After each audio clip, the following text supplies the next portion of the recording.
Called உபதேச ரத்தின மாலை. என்ன இருக்குன்னா அள்ள அள்ள குறையாம இருக்கக்கூடியது ஒண்ணு உண்டுன்னா அது உபதேச ரத்தின மாலை. அவரே சொல்லிட்டார், அள்ள அள்ள குறையாது. என்ன சொன்னார் அதுல?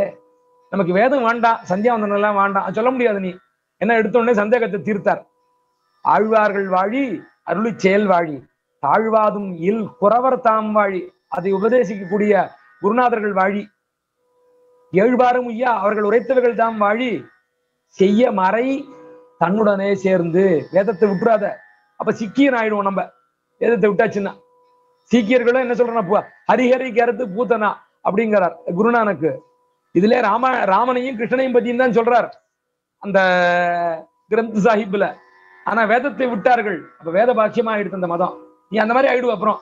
அப்ப வேதத்தையே விடத்தகாது, வேதத்தையே ஒரே கும்பா பிடிச்சுக்கவும் கூடாது. அதுல தெளிந்தது செய்ய அருளிச்சியல் அப்படிங்கிறதுனால அது கோது உண்டு, இது கோது இல்லாதது என்பதால் அதை பிடித்துக் கொண்டு இதுக்கு ஏறணும். நீ முதல் படியாக வேதத்தை வைத்துக் கொண்டு அடுத்தபடிக்கு ஏறணும். ஒரே படியா தாவின வழிக்கு வந்துட்டான் என்ன பண்றது? அதனால அதை பிடித்துக் கொண்டு இதற்கு செல்ல வேண்டும் என்று.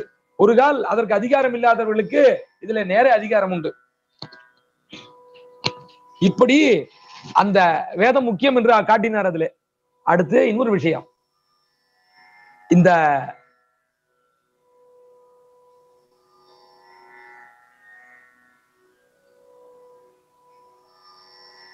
திவ்ய பிரபந்தம் எதை சொல்றது நமக்கு சொல்லணும் இல்லையா? ஒருத்தர் சொல்லணும் இல்லையா? திவ்ய பிரபந்தத்தினுடைய பல இடத்தை பார்க்கும்பொழுது பலது சாரமாக தெரிகிறது. அப்ப திவ்ய பிரபந்தம் எதை சாரதமமாக சொல்லுகிறது அப்படிங்கிற அர்த்தம் நமக்கு சொல்லணுமா வேண்டாமா? இவர் தான் சொல்லியிருக்கார். எப்படின்னா, கோதிலவாம் ஆழ்வார்கள் கூறுகளைக்கெல்லாம் ஆதி திருப்பல்லாண்டு ஆனதும் வேதத்துக்கு ஓம் என்னுவது போல் உள்ளதுக்கெல்லாம் சுருக்காய் தான் மங்களமாதலால் சொன்னார். அப்ப திருப்பல்லாண்டு எடுத்து சொல்லும் வேதம் எப்படி ஆரம்பிக்கிறது? திவ்ய பிரபந்தம் ஏன் இப்படி முறைப்படுத்தினார்கள் திவ்ய பிரபந்தத்தை? முதல்ல வந்த ஆழ்வார் யாருன்னா வையந்தகளியான்னு ஆரம்பிச்சா பொய்கை ஆழ்வார் தான். அப்ப திவ்ய பிரபந்தத்துல முதல்ல எடுத்தோன்னே வையந்தகளியா பாசுரம் தானே இருக்கணும். இதை விட்டுட்டு எங்கேயோ ஏதோ ஒரு ஆழ்வார் சம்மந்தம் எடுத்து முதல்ல ஏன் வச்சான்னு அதுக்கு காரணம் உண்டு.